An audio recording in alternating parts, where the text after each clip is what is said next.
चलो आज देखते हैं कि किस तरीके से भारत की संसद काम करती है और कितने तरीके के प्रश्न उनसे वहां पर सदस्यों से पूछे जाते हैं। सरकार कैसे सदस्य को संसद के सदस्यों को संतुष्ट करती है और क्या क्या अधिकार है प्रश्न पूछने के, इस पूरे प्रोसेस के बारे में आप जानते हैं।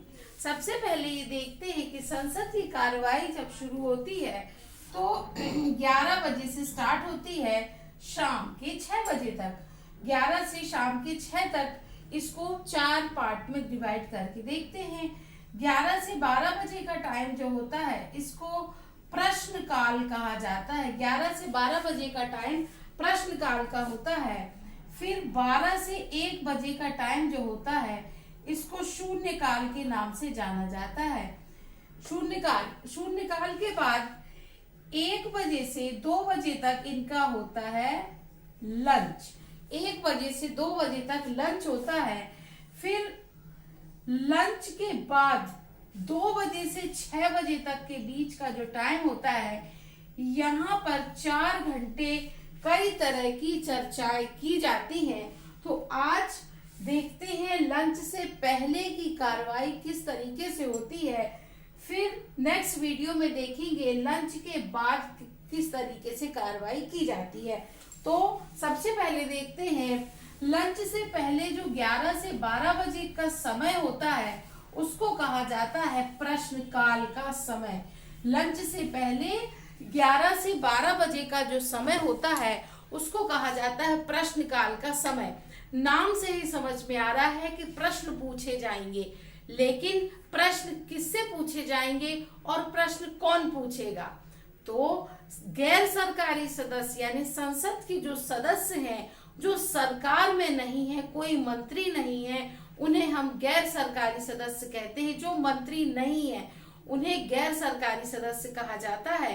तो गैर सरकारी सदस्य जो हैं, जो मेंबर ऑफ पार्लियामेंट है, वो सरकार से, सरकार के मंत्रियों से जब प्रश्न पूछते हैं तो इसको प्रश्नकाल में ये प्रश्न पूछे जाते हैं। तो गैर सरकारी सदस्य सरकारी सदस्यों से पूछते हैं।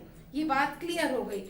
अब प्रश्न पूछने के लिए ऐसा तो नहीं होगा, इतने बड़े देश में बहुत सारी समस्याएं हैं या बहुत सारे काम हो रहे हैं, अच्छे काम भी हो रहे हैं, तो उनसे आप अचानक से किसी से प्रश्न पूछ लो तो वो इतने जनसंख्या वाले देश में कोई भी मिनिस्टर इमीडिएट आपको आंसर नहीं कर सकता।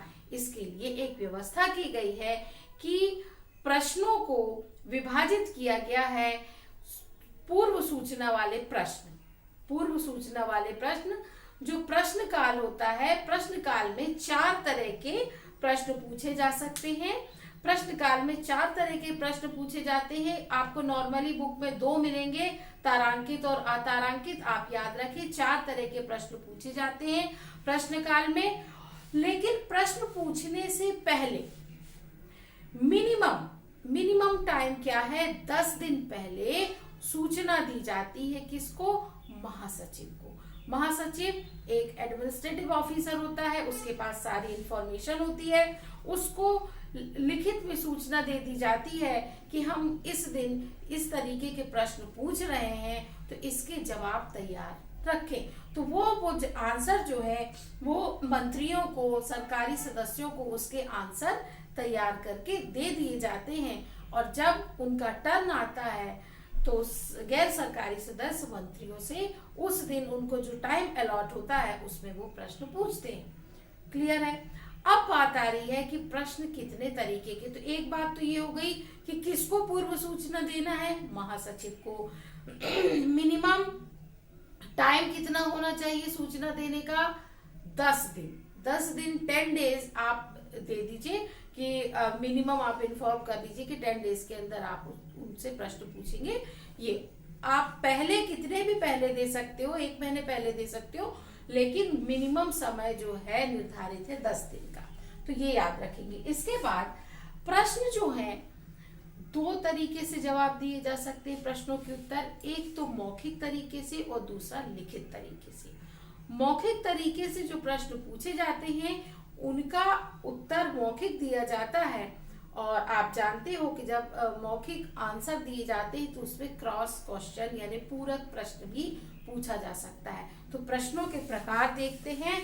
तारांकित प्रश्न, स्टार बना होता है, इनमें स्टार क्वेश्चन कहलाते हैं। ये तारांकित प्रश्न जो होते हैं इनके ये मौखिक प्रश्न होते हैं और इनके जो जवाब हैं वो भी मौखिक दिए जाते हैं। आपसे पूछा जा रहा है भाई फलाना हाईवे बन रहा है, बताएं परिवहन मंत्री कि वो हाईवे का काम कब तक पूरा होगा।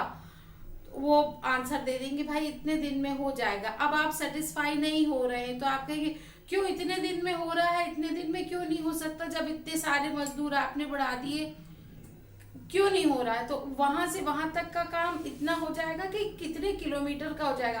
पूरक प्रश्न पूछा, वो पूरक प्रश्न पूछते जब तक कि वो संतुष्ट ना हो जाए। तो मौखिक में ये व्यवस्था की जाती है। मौखिक प्रश्न होते हैं तारांकित प्रश्न। इनके लिए ये एक दिन में 20 मौखिक प्रश्न यानी तारांकित प्रश्न पूछे जा सकते हैं। एक दिन में कितने पूछे जा सकते हैं? 20 प्रश्न पूछे जा सकते हैं, जिसमें से एक सदस्य 4 या 5 प्रश्न पूछ सकता है। तारांकित प्रश्न एक सदस्य 5 प्रश्न तक पूछ सकता है और एक दिन में 20 प्रश्न पूछे जा सकते हैं। इनमें पूरक प्रश्न की भी व्यवस्था है। इनके उत्तर चूंकि मौखिक होते हैं इसलिए इनमें क्रॉस क्वेश्चनिंग होती है, पूरक प्रश्न पूछे जा सकते हैं। दूसरे होते हैं अतारांकित प्रश्न। अतारांकित प्रश्न यानी लिखित होते हैं ये।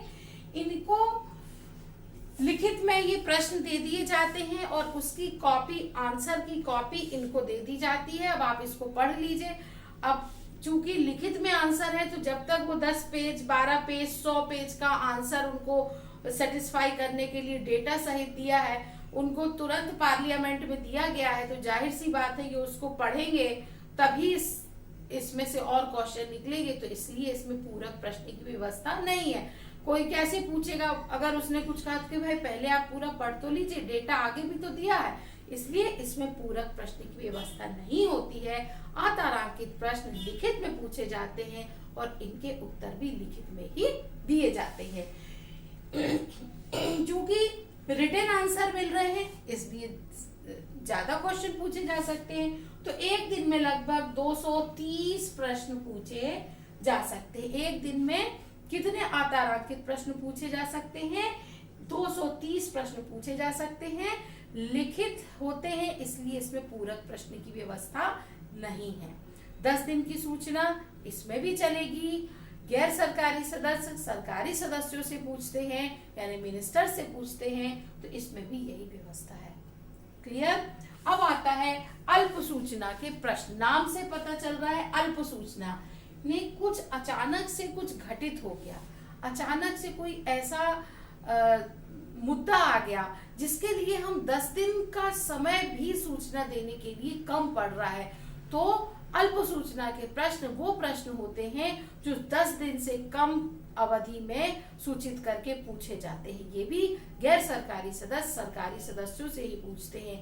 भाई वहां पे पानी की व्यवस्था एकदम से गड़बड़ा गई है और फसल खड़ी हुई है, सिंचाई अगर नहीं हुई तो कैसे फसल तैयार होगी, गर्मी अभी से इतनी ज्यादा हो गई, आपने बांध की क्या व्यवस्था करी है, पानी की सप्लाई कैसे की, अचानक से कुछ हो, कोई बांध कहीं टूटने वाला है, दरार आ गई, तो अब आप 10 दिन का समय तो नहीं करोगे, इमीडिएट आपको जरूरत है। कोई एक्सीडेंट हो गया किसी ट्रेन का, इमीडिएट आपको पूछना है। तो ऐसे अल्प सूचना के जो अति महत्वपूर्ण प्रश्न होते हैं 10 दिन से कम की अवधि में सूचित करके ये पूछे जा सकते हैं। अब जब अवधि बहुत कम है तो मौखिक पूछे जाएंगे, तो ये भी प्रश्न मौखिक पूछे जाते हैं।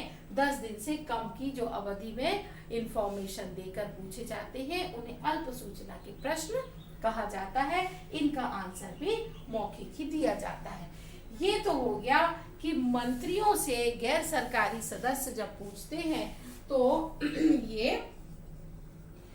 अब आता है कि भाई सरकार में तो नहीं हो लेकिन मेंबर ऑफ पार्लियामेंट तो हो, तो इनसे भी सदस्य जो गैर सरकारी सदस्य हैं इनसे भी तो सवाल जवाब किया जा सकता है कि भाई आपने अपने संसदीय क्षेत्र में क्या काम किया, क्या विकास किया। तो जब गैर सरकारी सदस्यों से पूछा जाता है प्रश्न, तो वो प्रश्न होता है अपने मेंबर ऑफ पार्लियामेंट से पूछ, आप अपने संसदीय क्षेत्र के विकास के लिए क्या कर रहे हैं, फंड तो आपको मिलता है। तो प्रश्नकाल में न केवल सरकारी सदस्यों से प्रश्न पूछे जाते हैं, बल्कि गैर सरकारी सदस्यों से भी प्रश्न पूछे जाते हैं। 4 तरह के प्रश्न होते हैं। 10 दिन की मिनिमम लिखित सूचना दी जाती है। तारांकित मौखिक प्रश्न मौखिक उत्तर, अतारांकित लिखित प्रश्न लिखित उत्तर, अल्प सूचना के प्रश्न 10 दिन से कम की अवधि में जो पूछे जाते हैं अति महत्वपूर्ण प्रश्न, और गैर सरकारी सदस्यों से पूछे जाने वाले प्रश्न। ये है प्रश्नकाल का प्रोसेस। इसके बाद आता है 12 से 1 बजे के बीच का टाइम। ये तो 11 से 12 जब संसद शुरुआत होती है, ये तब का टाइम है। अब 12 से 1 बजे का टाइम, घड़ी की जब सुइयां 00 बताती हैं, घड़ी की सुइयां 12 से 1 के बीच में, डिजिटल क्लॉक देखना आप 00, इसको बोला जाता है शून्यकाल। 12 से 1 के बीच का जो समय है, इसको शून्यकाल के नाम से जाना जाता है। संविधान में कहीं भी शून्यकाल के बारे में नहीं मेंशन किया गया है। अगर कोई पूछ ले किस आर्टिकल में बोला है, तो याद रखना नहीं। शून्यकाल इस समय अवधि 12 से 1 के बीच की है। सन 1962 से मीडिया ने, ये नाम किसने दिया 0 आवर, मीडिया ने नाम दिया। तो शून्यकाल की शुरुआत 1962 में मीडिया ने शून्यकाल शब्द दिया। संविधान में ये शब्द नहीं दिया गया है। यहाँ पर भी प्रश्न पूछने की व्यवस्था है। कोई प्रश्न जब बिना किसी सूचना के मौखिक तरीके से पूछे जाते हैं, आपने देखा होगा पार्लियामेंट का सेशन जब चलता है, सबसे ज्यादा शोर शराबा जब होता है, बहुत सदस्य बिल्कुल लोकसभा अध्यक्ष के चेयर के सामने आ जाते हैं, पेपर लेते हैं, चिल्लाते हैं, इसका जवाब चाहिए, ये चाहिए, वो चाहिए, भीड़ इकट्ठी होती है। अपन शॉक्ड होके देखते हैं कि ये है, इन्हें हमने चुन के भेजा। तो वो समय 12 से 1 का जो समय होता है, उसमें सबको प्रश्न पूछने की आजादी होती है। उसमें कोई सूचना पूर्व नहीं दी जाती है, और वो एक फ्रीडम होता है। आप हर तरह के प्रश्न यहाँ पर पूछ सकते हैं सरकार से। तो 12 से 1 का समय शून्यकाल बोला जाता है। शून्यकाल में मौखिक प्रश्न पूछे जाते हैं। शून्यकाल में सूचना नहीं दी जाती है पहले से प्रश्नों की, और शून्यकाल शब्द संविधान में कहीं नहीं है। 1962 में ये इसकी शुरुआत हुई, किसके द्वारा की गई, मीडिया के द्वारा की गई। तो आपको 11 से लेकर 1 बजे तक की जो प्रोसेस है वो ये होती है। 1 से 2 बजे के बीच लंच का टाइम होता है। आफ्टर लंच इसकी जो 2 बजे से 6 बजे तक की कार्रवाई होती है, उसके बारे में नेक्स्ट वीडियो में डिस्कस करेंगे। तो इनसे बहुत सारे प्रश्न आते हैं एग्जाम में, तो आप इनको अच्छे से रीड करिए, अच्छे से अंडरस्टैंड करिए। अब आप अगर बुक से पढ़ेंगे तो आपको अच्छे से याद हो जाएगा। वैसे इसमें भी आपको क्लियर हो गया होगा। कोई डाउट हो तो आप मुझसे कमेंट बॉक्स में जाके पूछ सकते हैं।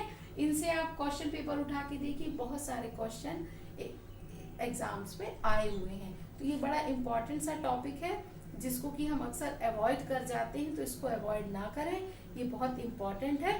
तो इसको एक बार ध्यान से पढ़ें। उम्मीद करते हैं आपको समझ में आया होगा।